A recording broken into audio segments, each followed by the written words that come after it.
जय Hind.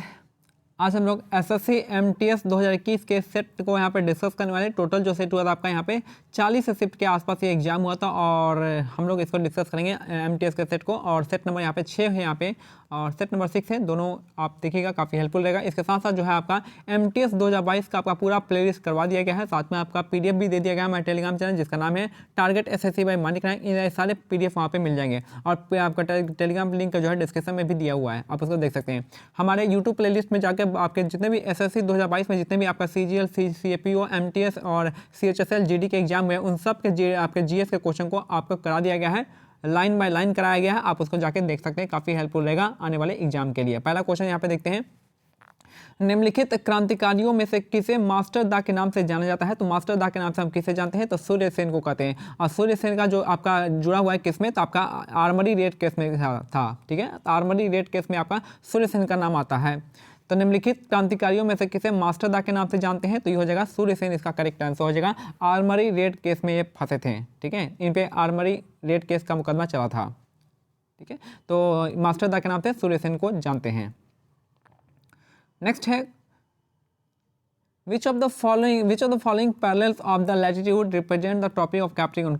tropic of Capricorn इनमें से कौन जानता है? तो tropic of Capricorn जो है आपका 23 डिग्री साउदर्न हेमिस्फीयर में tropic of Capricorn कहते हैं, ठीक है। तो 23 डिग्री जो आपका साउदर्न हेमिस्फीयर में जो 23 डिग्री हाफ होता है उसको हम ट्रॉपिक ऑफ कैप्रिकॉर्न कहते हैं, और 23 डिग्री जो हाफ होता है नॉर्दर्न हेमिस्फीयर में उसको हम ट्रॉपिक ऑफ कैंसर कहते हैं। नेक्स्ट है क्वेश्चन नंबर 3, 2012 के लंदन ओलंपिक खेलों में निम्नलिखित में से किस खिलाड़ी ने रजत पदक जीता था? तो आपका सुशील कुमार इसका करेक्ट आंसर हो जाएगा। तो 2012 के लंदन ओलंपिक खेलों में निम्नलिखित में से किस खिलाड़ी ने आपका सिल्वर मेडल यानी रजत पदक जीता था? तो सुशील कुमार ने ये मेडल जीता था, सुशील कुमार। सूफी परंपराओं के संदर्भ में समा शब्द का अर्थ होता है तो आपका पवित्र गीतों का पाठ। तो सूफी परंपराओं के संदर्भ में जो समा शब्द का अर्थ होता है पवित्र गीतों का पाठ होता है। नेक्स्ट है क्वेश्चन नंबर 5 है कि निम्नलिखित में से किस खगोलीय पिंड का सैरन जो आपका चैरोन नामक एक प्राकृतिक उपग्रह है? तो आपका प्लूटो इसका करेक्ट आंसर हो जाएगा। अब ये ग्रह के श्रेणी में नहीं आता है। नेक्स्ट है 31 जुलाई 2020 तक की स्थिति के अनुसार निम्नलिखित में से किस राज्य में राज्य विधानसभा में एक उच्च सदन था? तब कर्नाटक इसका करेक्ट आंसर हो जाएगा। देखिए यहाँ पे उच्च सदन कहाँ पे कौन कौन से राज्य में उच्च सदन है, तो आपको सिंपल सा आपको बहुत आसानी से याद कर लेंगे कि यूपी का रिलेशन किससे होगा? बिहार से हो जाएगा, साथ में आंध्र प्रदेश का हो जाएगा तेलंगाना से, इसी से बना है, और यहाँ पे कर्नाटक का संबंध समझेगा महाराष्ट्र से। इन्हीं 6 राज्य में आपका उच्च सदन है। नेक्स्ट है, निम्नलिखित में से कौन सा कारक मैड हैटर रोग नामक रोग के लिए जिम्मेदार है? तो आपका पारा विषाक्तता इसका करेक्ट आंसर हो जाएगा। तो निम्नलिखित में से कौन सा कारक जो आपका मैड हैटर रोग नामक रोग के लिए जिम्मेदार है? तो आपका पारा इसका करेक्ट आंसर हो जाएगा, पारा विषाक्तता। नेक्स्ट है, निम्नलिखित में से कौन सी नदी कर्नाटक में कुंचिकल जलप्रपात बनाती है? तो कुंचिकल जो जलप्रपात बनाती है वाराहा नदी बनाती है। तो कुंचिकल जलप्रपात जो है कौन सी नदी पे है? तो वाराहा नदी पे इसका करेक्ट आंसर हो जाएगा, ठीक है। नेक्स्ट है आपका दूध सागर जो आपका यहाँ पे मांडवी नदी पे हो जाएगा, दूध सागर मांडवी नदी पे।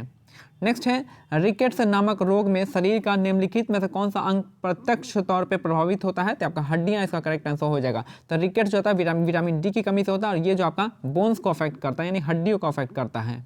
और आंखों के लिए कौन सा विटामिन होता है? आंखों के लिए विटामिन ए होता है आपका रोतौंधी, और विटामिन ए जो है इसकी कमी से आंखों का रोग होता है। नेक्स्ट है, अमेरिकी ऐतिहासिक संघ द्वारा मानद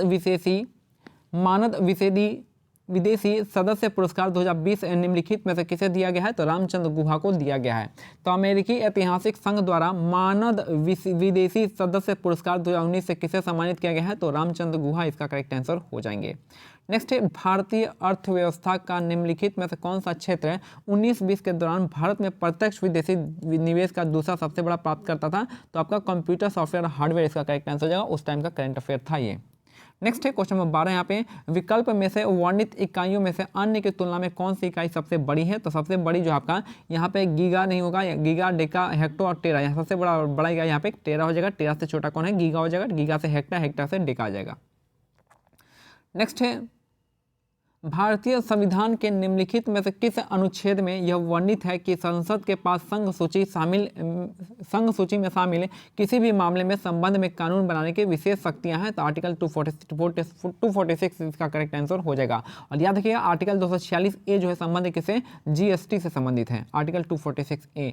तो भारतीय संविधान के निम्नलिखित में से किस अनुच्छेद में यह वर्णित है कि संसद के पास संघ सूची में शामिल किसी भी मामले में संबंध में कानून बनाने की विशेष शक्तियां हैं? तो आर्टिकल 246 इसका करेक्ट आंसर हो जाएगा। नेक्स्ट है उत्तराखंड की संस्कृति के संदर्भ में काफुली किसका नाम है? तो काफुली जो आपका भोजन का नाम हो जाएगा। तो उत्तराखंड की संस्कृति के संदर्भ में जो काफुली होता है आपका भोजन का नाम है। नेक्स्ट है question number 15, my journey transforming dreams into action नामक पुस्तक जो है किसकी आत्मकथा है? तो आपका APJ अब्दुल कलाम का है। तो my journey transforming dreams into action जो है इसके जो आत्मकथा है लेखक कौन है? तो आपके APJ अब्दुल कलाम इसका करेक्ट आंसर हो जाएंगे। नेक्स्ट है वर्ष 2016 में साक्षी मलिक ने निम्नलिखित में से किस भार वर्ग में एक ओलंपिक पदक जीता था? तो आपका 58 kg भार वर्ग में जीता था। तो वर्ष 2016 में साक्षी मलिक ने निम्नलिखित में से किस भार वर्ग में एक ओलंपिक पदक जीता था? तो आपका 58 kg वर्ग में जीता था। नेक्स्ट है क्वेश्चन नंबर 17, वर्ष 1949 में भारतीय रिजर्व बैंक का राष्ट्रीयकरण किया गया था। तो आपका 1949 में किया गया था। तो वर्ष 1949 में भारतीय रिजर्व बैंक का राष्ट्रीयकरण किया गया था। नेक्स्ट है निम्नलिखित में से कौन सा राज्य केंद्र शासित प्रदेश पारंपरिक रूप से एक दही आधारित तारीदार व्यंजन से संबंध रखता है जिसे यखनी के नाम से जाना जाता है? तो जम्मू कश्मीर का ये आपका आहार है। तो निम्नलिखित में से कौन सा राज्य केंद्र शासित प्रदेश पारंपरिक रूप से एक दही आधारित तारीदार व्यंजन से संबंध रखता है जिसे यखनी कहा जाता है? तो आपका जम्मू कश्मीर में ये आपका आहार मिलता है। नेक्स्ट है भारत के निम्नलिखित क्षेत्रों में से किस क्षेत्र में सफ़ेद बेलदार बगुले यानी व्हाइट बेलिड हेरॉन के प्राकृतिक निवास स्थान का व्यापक वितरण है? तो आपका उत्तर पूर्व में यह बताया गया है। तो भारत के निम्नलिखित क्षेत्रों में से किस क्षेत्र में सफ़ेद बेलदार बगुले के प्राकृतिक निवास स्थान है? तो आपका उत्तर पूर्व इसका करेक्ट आंसर हो जाएगा। नेक्स्ट है क्वेश्चन नंबर 20, 13 ताली नाम का लोक नृत्य निम्नलिखित में से किस राज्य के साथ पारंपरिक रूप से संबंधित है? तो आपका राजस्थान इसका करेक्ट आंसर हो जाएगा। 13 ताली नाम का जो लोक नृत्य है कहाँ पे फेमस है? तो आपका राजस्थान में हो जाएगा। और 13 ताली कहाँ पे? राजस्थान में। और कौन कौन सा है? तो यहाँ राजस्थान में आपका हो जाएगा कौन कौन सा? तो एक तो कालबेलिया हो जाएगा, दूसरा गणगौर हो जाएगा, तीसरा आपका क्या हो जाएगा? कालबेलिया, गणगौर और जो हो जाएगा यहाँ पे आपका पुष्कर मेला भी यहीं पे लगता है। आपका जो डेजर्ट फेस्टिवल है मरु महोत्सव ये भी आपका यहीं पे लगता है। ठीक है। महाराष्ट्र में गुड़ी पर्व हो जाएगा, तेलंगाना में क्या हो जाएगा? उगाड़ी का त्यौहार हो जाएगा, और असम में कौन सा त्यौहार हो जाएगा? तो आम्बुबाची का त्यौहार हो जाएगा। नेक्स्ट है गुप्त प्रशासन के संदर्भ में विधि शब्द क्या होता है? तो विधि जो शब्द होता है प्रशासनिक इकाई को संदर्भित करता है। तो गुप्त प्रशासन के संदर्भ में विधि शब्द जो होता है प्रशासनिक इकाई को संदर्भित करता है। नेक्स्ट है क्वेश्चन नंबर 22, भारत के निम्नलिखित में से किस राज्य में बन्नी नस्ल की भैंस मुख्य रूप से पाई जाती है? तो ये आपका गुजरात इसका करेक्ट आंसर हो जाएगा। तो भारत के निम्नलिखित में से किस राज्य में बन्नी नस्ल की भैंस जो है पाई जाती है? तो गुजरात में पाई जाती है। नेक्स्ट है क्वेश्चन नंबर 23, 31 जुलाई 2020 तक की स्थिति के अनुसार भारत के कॉर्पोरेट मामलों के कैबिनेट मंत्री थे, तो आपका निर्मला सीतारमण हो जाएंगे, उस टाइम का करंट अफेयर था। नेक्स्ट है क्वेश्चन 24, मानविकी के लिए 2019 का इंफोसिस पुरस्कार निम्नलिखित में से किसे दिया गया है? तो आपका मनु वी देवदेवन को दिया गया था।